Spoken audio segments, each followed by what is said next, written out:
You probably don't need me to tell you this, but 2020's been one peach of a year, ain't it? I want to end it on a high note. Seems that best friend and wife have both encouraged me back into model railroading, which is awesome. Where do I start?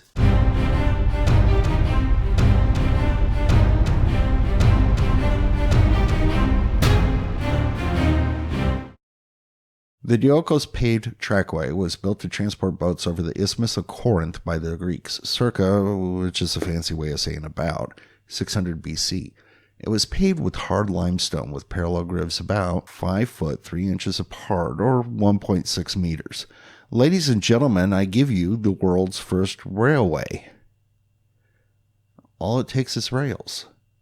The gauge, which is the wheelbase that the tracks allow, of 5 foot 3 inches, was decided on for, well, reasons lost to time. The 8-wheeled wagons would carry ships about 4¼ miles or 6.8 kilometers over the isthmus. While it stayed in business for at least 1,500 years, ceasing operations circa 900 AD, the railway has been partially destroyed by modern construction. However, most survives to this day. If you want to know more, there's a link in the description below. Fast forward to circa 1760. It's the Industrial Revolution. Wagonways are using wooden rails to guide wagons from mines and quarries to their destination, allowing horses to pull 4 times as much weight as they could if they didn't have the rails. The demand was increasing, which led Richard Trevithick to building the first steam locomotive that hauled a railway journey in 1804, after which things got a little weird. This is oversimplified, but railways would either custom order or build in their own shops their equipment according to what they deemed best operating practices, which led to a proliferation of various gauges in England ranging from, and this isn't inclusive, folks, 4 foot 4 inches to over 7 feet. It wasn't until the Stockton and Darlington Railway and George Stephenson got together that a gauge of 4 foot 8 inches was used, and was hugely successful, prompting the Liverpool and Manchester, with George Stephenson's encouragement, to follow suit, also with great success. And the gauge, later eased to 4 foot 8.5 inches, became the railroad standard. So why the different gauges? Narrower gauges were less expensive to construct, while larger gauges had larger boilers, so more power. And those gauges between had a mix of these qualities, the exact mix decided by which end of the spectrum they favored. And this actually created a pretty big problem. All these gauges caused issues at the break of gauge when it came time to move cargo from one railroad of one gauge to another railroad with a differing one. In fact, this logistical nightmare that is a break of gauge was a significant factor of the Confederacy losing the U.S. Civil War. So railroad companies changed, or were forced to change in some cases, to a common gauge. In fact, over a 2-day period, the southern U.S. changed over 10,000 miles of track from the 5 foot broad gauge that they tended to use to the Pennsylvania Railroad's 4 foot 9 inches, and they managed to do it in under 48 hours. If you want to know more, link in the description below. So what's the difference between scale and gauge? Disneyland is probably the best example I can use to explain this. The rails are a gauge, actual distance, of 3 foot 6 inches apart. And if Disneyland ran a full-scale train on that, it would be 3 foot 6 inch narrow gauge. But the thing is, Walt Disney wanted the track spaced like that because narrow gauge railroads were closing doors and equipment was easy to get. But he wanted full-scale equipment. In any case, it turns out that if you build to 5/8 scale, that 3 foot 6 inches becomes standard gauge when it's in scale. So the track is 3 foot 6 inch scale, but since the scale is 5/8, it's a standard gauge track. Funny enough, Walt Disney owned that railroad personally. It wasn't a part of Disneyland, and sometimes he'd even climb on board and be the engineer, driving a train full of tourists who had no idea that Disney himself was in the locomotive. Another fun fact, Stevenson picked 4 foot 8 inches because of ruts in the roads, and those ruts were made by wagons. The wagon this size was actually determined by older ruts, ancient ruts from old Roman roads. Those ruts were created by chariots who were pulled by 2 horses. The wheel spacing on those chariots was designed to fit those 2 horses. Here's another fun fact. The Space Shuttle's solid rocket booster was shipped to Florida by rail. So a design consideration for the SRBs was the trains. That's right. The size of the SRBs on the Space Shuttle was decided by a pair of... Okay, so just to make sure we're clear on this, the gauge is the actual measurement between the rails. Scale is how big it is relative to the real thing. Okay? And all this is related. We'll start with scale. So I'm going to stick to what are traditionally the indoor scales, and I'm doing this because I don't model outdoors, and this channel is following what I do with the hopes that it inspires you, and also me sharing what knowledge I have in the hopes that it's helpful. But it's up to you to really educate yourselves, get out there and do your thing. So a brief, oversimplified explanation of scales. We'll start with the O scale, which is 1/48, and I made some notes here so I can make sure that I tell you the right information. This is also a 1/4 inch scale because it is a 1/4 inch to the foot. The gauge between the rails is 1 1/4 inches, and that would be for a standard gauge railroad. If you're operating an old-timey railroad, you can go probably as sharp as 32.5 inches, according to NMRA, 32.5 inch radius curves. But if you're going to be modeling a big boy, which was designed for a 20-degree curve, which I may explain later, but it's enough to know that that is a 72-inch radius curve. This is the 3rd most popular scale in the US, and for good reason. The older the modeler gets, the bigger the trains tend to get. The fact of life, your eyes tend to get weaker and your hands tend to shake a little more. It gets a little harder to do all that fine detail modeling in smaller scales. And the step below that is S for scratch built. It's 1 64th or 3/16 of an inch scale. The gauge is 9/10 of an inch, and a sharp curve would be about 24.5 inches. We want one a big boy on it. 54 inches is what you need. Now, for those of you over on the other side of the pond, I haven't forgotten you. The most popular scale for you guys is 00, 00, double naught. I'm not sure what all you call it. I've seen it notated both as O's and zeros. It would be 1 to 76.2 or 4 millimeter gauge. That's right, we're translating millimeters to the foot. So all of those you stuck in old money, like here in the States, yeah, I'm sympathetic. Gauge on that would be 3/4 of an inch, which that works out nicely. Sharp curve would be 20.5 inches.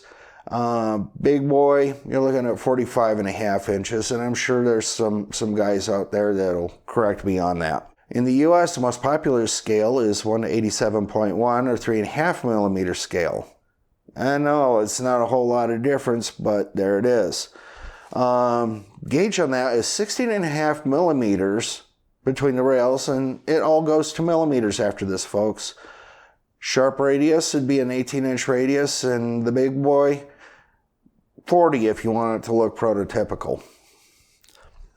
Now, the next 2 scales were launched about the same time. TT came first, but only barely. At 1 to 120th, this would be a 10th inch scale. 12 millimeters is a gauge. Sharp curve would be 13 inches, and the big boy would be 29-inch radius curve. You can see you're starting to be able to get more terrain into a given space as we go down. Tabletop TT didn't catch on really because N scale came up about the same time. Tabletop's pretty popular over in Europe, I gather, but I'm not wanting to model European. And 1 to 160. This would be, oh my goodness, I'm not even going to bother. I'm just going to say it's 1 to 160 and 9mm gauge. That'd be a 10-inch sharp radius and 21.5 inches for the big boy. So now we're starting to get into being able to build a good model on a door. And there are plenty of videos out there. Now the next two, I can consider them novelty gauges, and I even left one out. Z or Z gauge, 1 to 220. That'd be 6.75mm between the rail. Sharp curve would be 7 1/4. Big boy, 15 3/4 inch. Not a lot of equipment available there. T is even smaller. In Japan, this would be 1 to 450. The rest of the world goes 1 to 480. I'm just going to say we're going to stick with the 480. That'd be a 3mm gauge, which T for 3. Sharp curve would be a 3.5-inch radius, and a big boy would be 7 3/4. Yes, people have built these things onto bowlers, of all things, complete with scenery. And they can run even while they're wearing their hat because the wheels are magnetic. And where gauge comes into this is everything that I gave you in gauge is standard gauge, but if you go narrow gauge, like say 1 meter gauge, 3 foot 6 inches, 3 foot, 2 foot is real popular in Maine, or was once upon a time, you can start to put in tighter and tighter radius curves. Likewise, if you're going to do the Great Western, you're looking at 7 foot gauge. And standard gauge, let's face it, it really isn't standard. It's only 60% of the rail that has been laid in the world. I'd call that, yeah, we're in the majority, but I'm not exactly sure it's standard. In Russia, in Finland, it's a wider spacing on the rails. So how do all three sides of this triangle come together?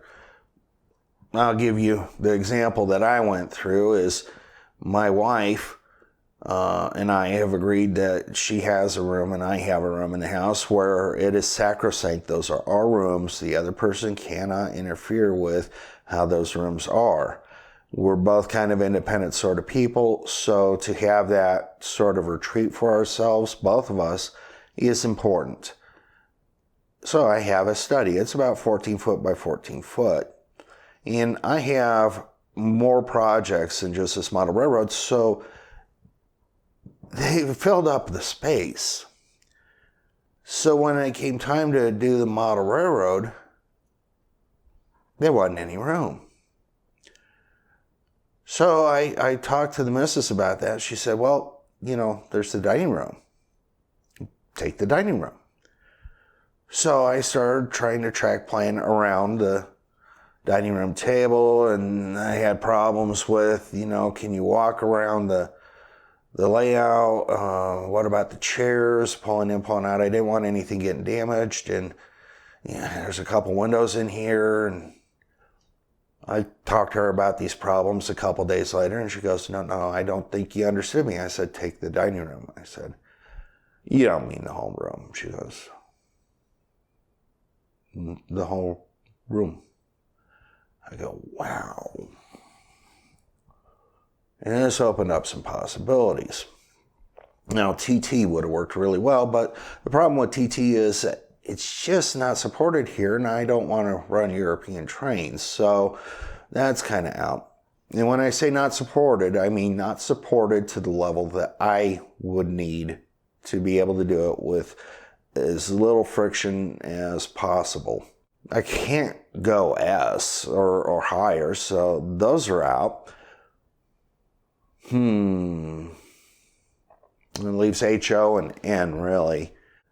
N, I got really shaky hands, so that doesn't work. HO, well, what I want to do, it just doesn't quite fit. So I ended up going back and forth a lot between HO and N scale. And neither one was quite a fit. And then I remembered the gauge. What if I went 3 foot 6 inch? What if I went 3 foot? Just either one, narrow gauge. You know, that could work. I could reduce those sharp curves to 15 inches maybe. Not a whole lot more. And, you know, I know John Allen ran his Gory Undefeated on a 14-inch radius with standard equipment. Surely it'd work fine for me with narrow gauge. We have a winner.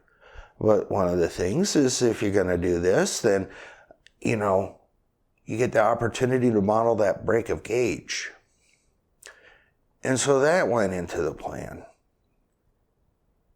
And I talked to the wife about, hey, do you want to put like a loop of track out into your room? And she goes, no. I go, well, and she goes, no, you're not taking over the whole house. And I was like, well, fair. So I got to thinking, I'm like, this is too big a project really for what I want to do to start with. It's okay if I get some trains running right away, that the whole process takes some time, and model railroading is a marathon and not a sprint. But if I did a smaller layout, that would work. What about something under the Christmas tree? My wife thought, yeah, a circle of track under the tree would be kind of nice, and keep that in mind, a circle of track. Those of you that know me already see where this is going. Those of you that know how model railroaders are in general know where this is going. So where is the tree going? Found a corner in her room. And it had to be her room because her room is the entire front of the house, really. And there's a nice place where there's a window on one wall and a window on the other wall, and it'd be perfect for displaying a tree. I'm going to have to put in an electrical outlet. Yay, fun home improvement stuff. But it'd work. But a circle of track isn't going to do what I want because, like I said, I need something that is going to be, you know, a functional railroad for me. And probably one of the biggest things I'm interested in is realistic operations. So think industrial switcher, and that's not exactly a Christmas tree. And display layout, well, that just has to run all the time. So I have these things to worry about. I'm doing break of gauge, so I could do HO scale. I could, if I did N, so in order to make me stop doing this, picked up this guy. HO scale, so you see my hand, so relative size, Southern Pacific Bloody Nose. RS2 locomotive made by AHM. Well, that's settled. No going back now, right? And now I got my layout, and I started looking at it, and I go to my wife, and I go, this isn't enough space here. I got this track plan book, see here. And she's like, yeah. I said, but if I do this one, it gives me most of what I want. She goes, well, I suppose. And then I said, if I go with this one, it gives me everything I want, but it's too big. So I got a 4x8 space, and most of what I want isn't what I want. I want what I want. So I had her talking, and finally she goes, absolutely not. No more. I thought you were putting a circle of track under the tree. And I said, okay, it's fine. And I went and licked my wounds for a little bit. And then next day I was really frustrated because I just couldn't make anything work. I knew what would work for me, but it wasn't going to work for her. So I said to her, I know you just want a circle of track under the tree. I know I keep repeating that, but that's the last time. And She goes, yeah. I said, well, what I need is something that I can take out from under the tree and put in this room, either the study or the annex, because it's an annex to the study.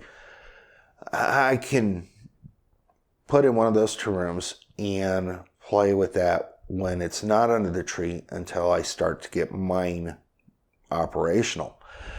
And she goes, okay. And I said, and I need something to experiment on when I'm looking at, incorporating something into the bigger layout. I'd rather try it out on the little guy. She's like, okay. And I said, and the little guy, it actually shares a lot of the operational concepts that I want in the big guy. She's like, okay. And I said, I don't want to come past these doors. This area is not used that often. I'm not going to come into the traffic pattern. I want to put it up the day after Thanksgiving, and I want to take it down on 12th night. And yes, the 12 days of Christmas are more than just a song. I want to take it down on 12th night. She goes, you promise? I said, yeah, that's what I want. That's all I want. Okay.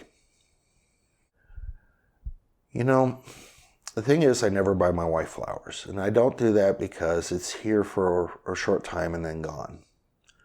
After all the time that she spent with me, listening to me rant and giving me good suggestions, and drawing the line, and being able to move the line when she saw that it was okay for her to do that without me getting in her space too much, and to draw another line and say no more, and I haven't gone past that. I bought her a rose, and I went the world tour. But then again, she kind of means the world to me, and with everything she went through with this, she deserved a thank you. So when you're negotiating a right-of-way, make sure you're talking clearly, make sure you're both on the same page. Take no for an answer. Having limits is not a bad thing. Sometimes it inspires a better creativity. If you can overcome the lack of space, great. Thing is, I have a machine shed on my property because I live out in the country and, it comes with the house. I don't want to put in the heating and the air conditioning and all that and have to trudge back and forth between the building and the house. Although, having a 60-foot by 45-foot railroad space sounds kind of nice. It's more work than what I want to put into it. I want something that's convenient. I want something that's convenient indoors and enjoyable, not just for me, but for anybody that comes over, even if there isn't a place to sit for dinner. So next time, something slightly less controversial than politics. Prototyping, freelancing, or this third-party thing called Protolancing. Which is right for you? Well, you're going to have to decide that, but I'll explain which is right for me next time. Adios, amigos.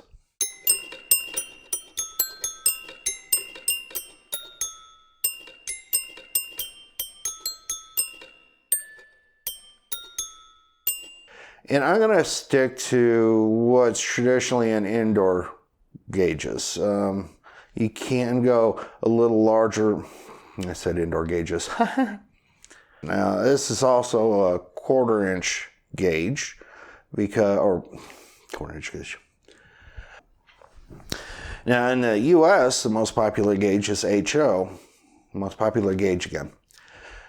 In the U.S., the most popular scale is HO. That'd be 1 to 87.1 or 3.5 millimeter gauge. Yes, we are 3.5 millimeter gauge. You take your time and you pick your poison, It's the nuttiest thing. This has been a Fish Chips production.